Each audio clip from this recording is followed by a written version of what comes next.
Hi, it's Tom from Seahorse. Um, I'm going to kick off my Zero to Hero open source boat project. So I've been doing testing over the summer. I've been sailing for the last 3 months. I've just taken a couple of weeks off, and I am just going to talk about what I found and problems I hit, and I'm going to, in September, build the full working system, hopefully.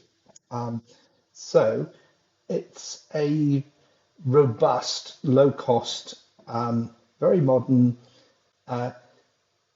self-hosted marine electronic stack for any sort of sailing boat or powerboat. And it has just about everything you need.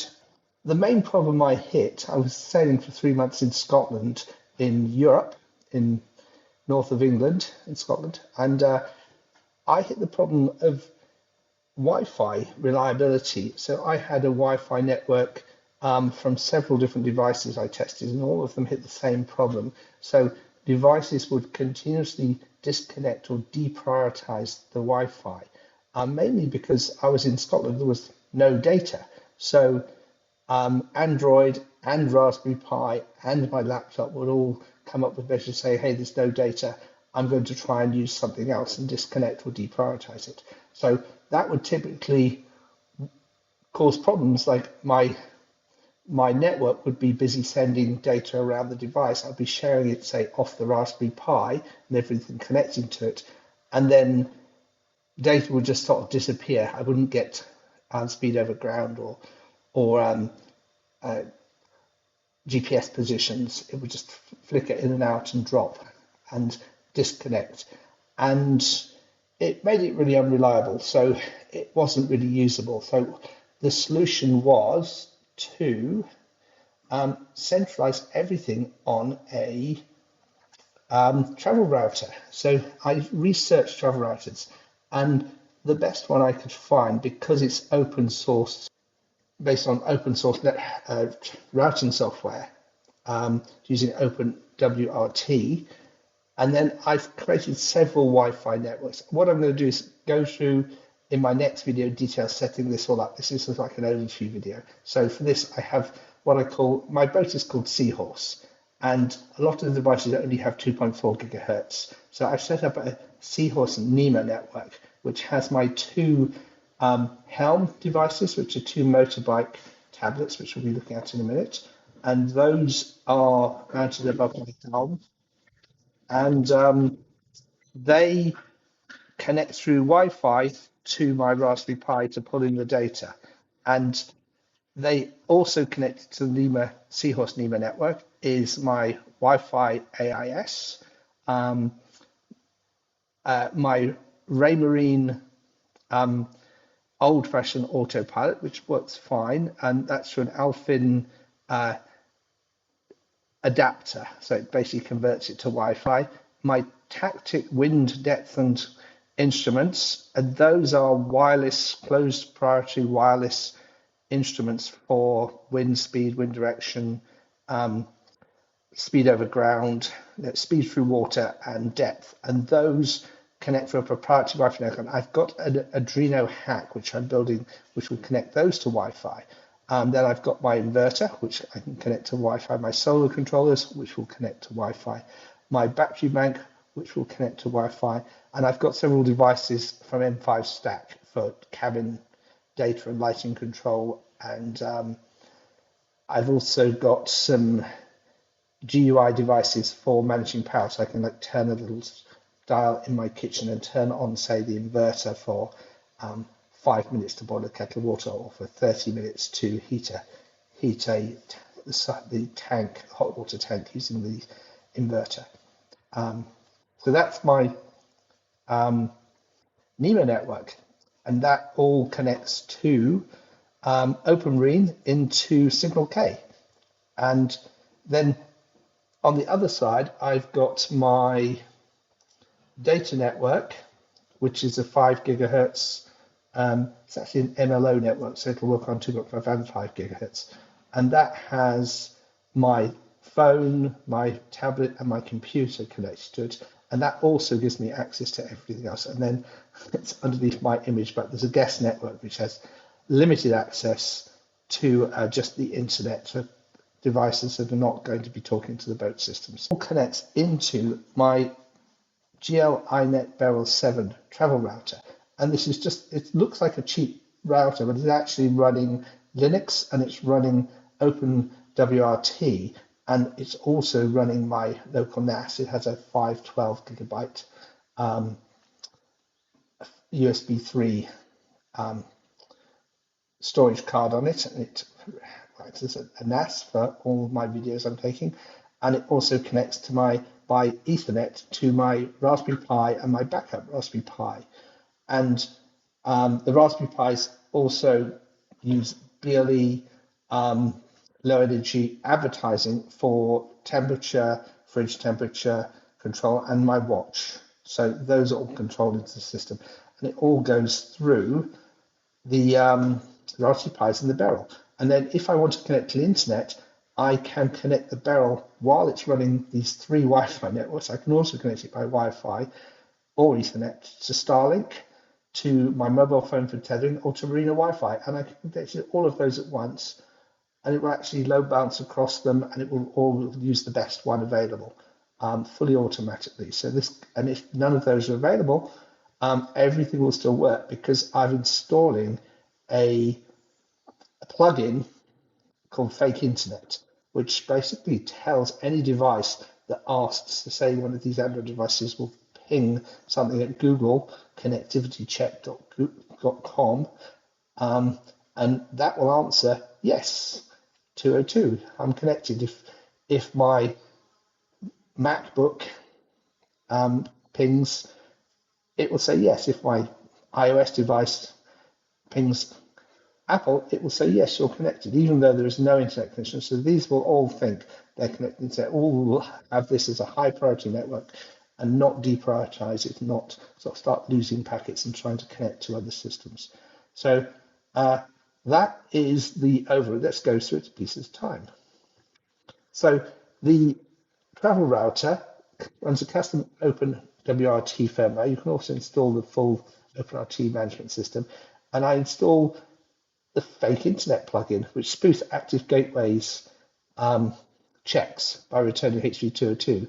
So if a device says, am I connected to the internet, Google, am I connected to Apple, it will say yes. And 100% they believe it, and they think they're connected to the internet, and they don't disconnect. So I get a 100% reliable local networks.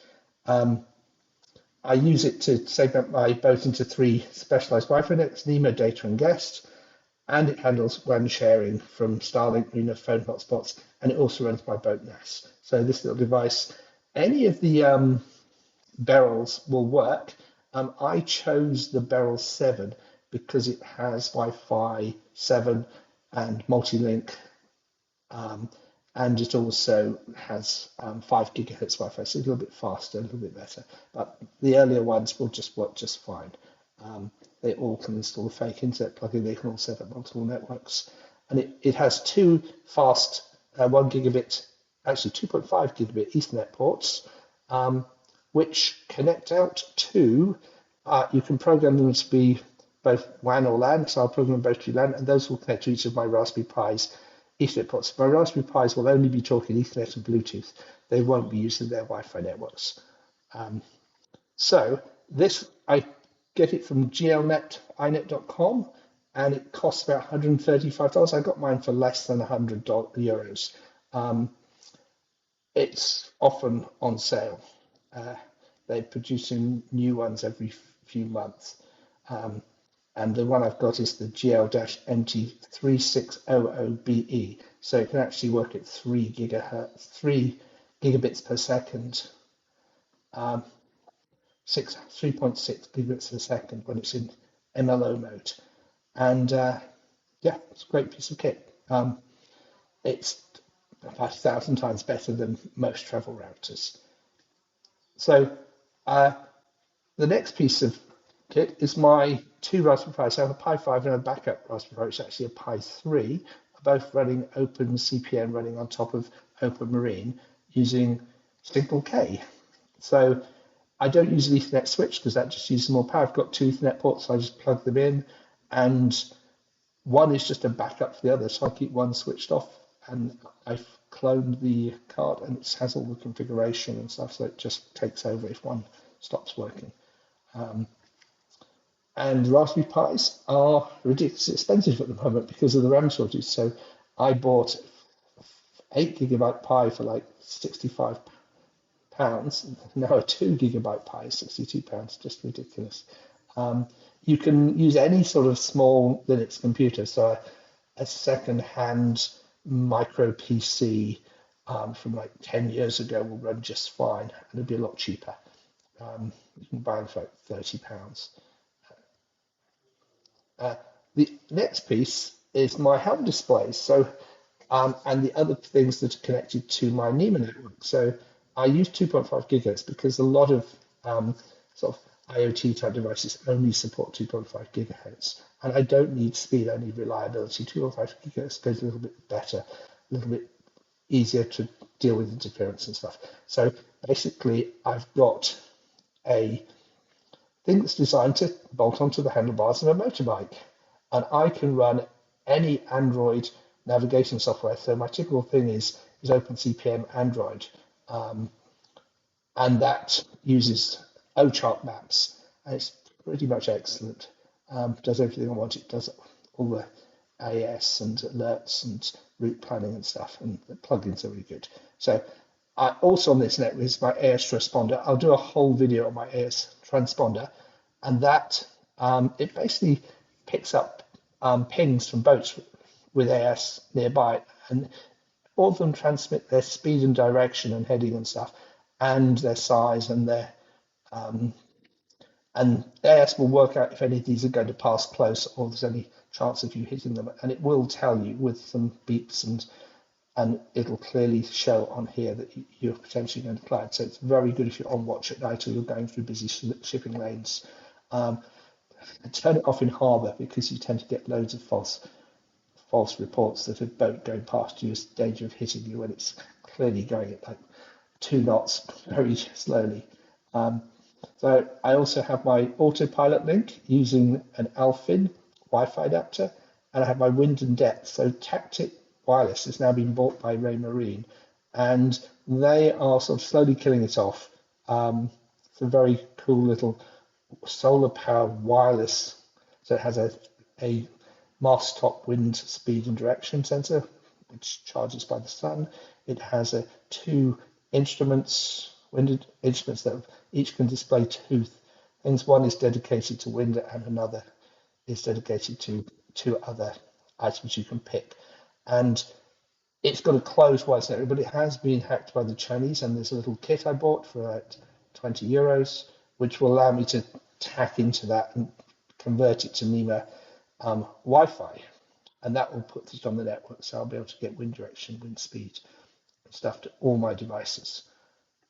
So this is an example of a Android motorbike. This one's for a BMW and other motorcycles, and it's a fully waterproof, very bright screen that you can still use it if it's wet. It's very touch sensitive. It's like 1000 nits brightness. It's probably twice as good as a B&G or a Raymarine mini display. And because you can run any software, you can run OpenCPN, you can run Orca, you can run web-based navigation from SignalK, you can run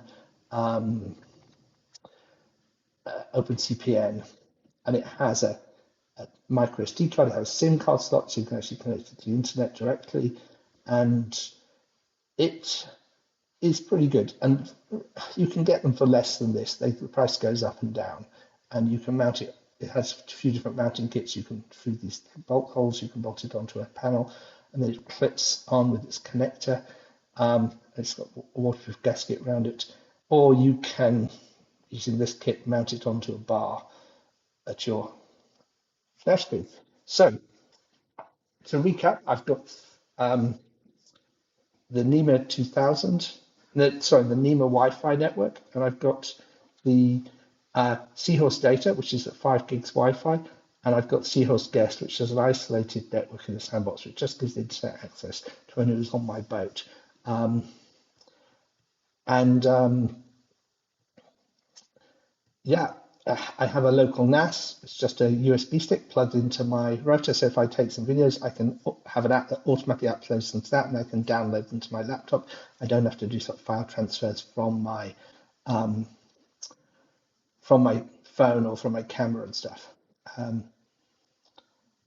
yeah, that is so. I've just back from sailing for 3 months in Scotland, and it was absolutely the best thing I've ever done. The landscape was amazing, the hiking was amazing, the food was pretty good. The, the sea lots are just absolutely lovely for cycling. I was going to shoot a video. Actually, if anyone wants to me, I'm doing tech videos at the moment. If anyone wants me to do sailing videos of wow sail, sail to some amazing locations, um, just ask in the comments. I'm quite happy to do them, but I tend not to get many views on my non-tech videos, but I would love to do some videos on my sailings. It's just been amazing, and it's been a good testing ground for my tech. So the other piece of tech I'm using, so all of these use power. I've got a good solar panel set up, and I've got a good set of batteries. But if I'm away from the boat, or if the boat is at anchor for a while, um, I can use my Bluetooth Low Energy network, which is super low power, um, and gives me a whole lot of sort of boat monitoring and location tracking and stuff.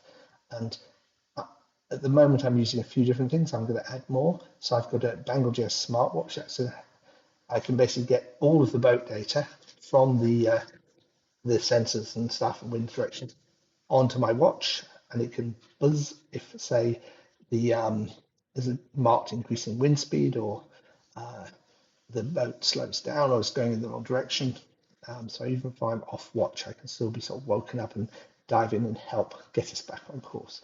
I've got some Espino Puck wireless smart switches, which can toggle lighting and different things. So you press one, it'll turn all the lighting from white to red. I've got some other devices which I'll be talking about later in this series. So, zero to hero, screen tech stack. So OpenWRT is excellent, and it's low cost, and it's open source. And the direct Ethernet links means my Raspberry Pis are always connected at high speed. I'm not depending on their because also they're in a cabinet, so they're out of sight, and they're in sort of waterproof containers. I've segmented boat telemetry and high speed from guest and high speed data traffic. I'm using BLE to monitor cabin environments and other status and minimal energy use, Bluetooth low energy. So thank you for watching, and yeah, join the open source marine revolution. It is really moving. It is so much better than the hugely expensive proprietary unmodifiable stuff you get from the major closed suppliers. So definitely share what your systems are in the comments. Any questions, I'm more than happy to help. And subscribe to my YouTube channel. And yeah, look forward to talking to you in the next one, where I'll be going through the installation, setup, and demo of the live system.